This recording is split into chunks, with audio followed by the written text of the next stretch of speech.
Тунчигнэг чимээ шал донсолгож байна. Хүүхний шингэн хоолой сонсогдож байна. Хүүхдийн гүйх чимээ шал донсолгож байна. Байшингийн хэн нэгэн ирсэн бололтой. Байшингийн шинэ эзэн ирсэн бололтой. Эхнэр хүүхэдтэйгэн ирсэн бололтой.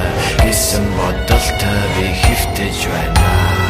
Я түүний хаяг Улаанбаатарын хамгийн өндөр байшин далан давхар хивсэн дагуурн тамийн хаалга би онголгохыг хүлэн шалан дотор бэртэ үтэн цагт ч муу юм болж өстэй хүний гарт өстэй хүрийг олж болохгүй зүйл хийсэн гэр бүлийг шалган хөргөж дотор байсан цустай нүрийг олж гаалаа буруутыг бүчиж авчээ чөтгөр нуранган дээр бүчиж гарчээ ядуугийн зовлонгийн гэр бүлийг согтон адгуус шиг аран шин бүрхэж авчээ хүлэн чимээ надад сонсогдож байна.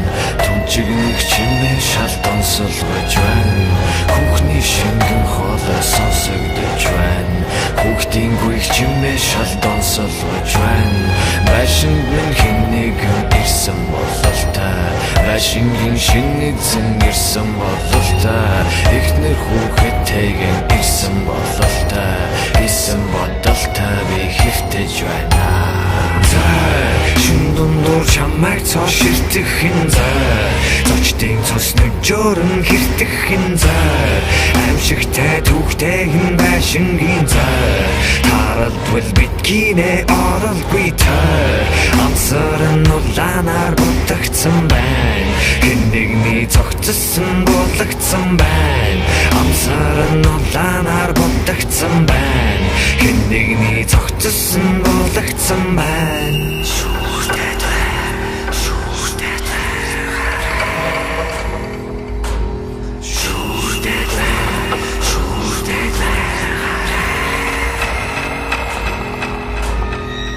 Сүндэшээ шуран гос минь чөлөөл Амгүй болох бусдыг ган төлөөл Сүндэшээ шуран гос минь чөлөөл Амгүй болох бусдыг ган төлөөл Зай шин дундуур чамайг цоо ширтэх хин зай Зочдын цус нүжөөрн хэртэх хин зай Аимшигтай түүхтэй хин байшингийн зай Тарадвал биткинэ оролгүй тай Амсарн улаанаар бутагдсан байна Хин нэгний цогцсон болгоцсон байна Амсарн улаанаар бутагдсан байна Хин нэгний цогцсон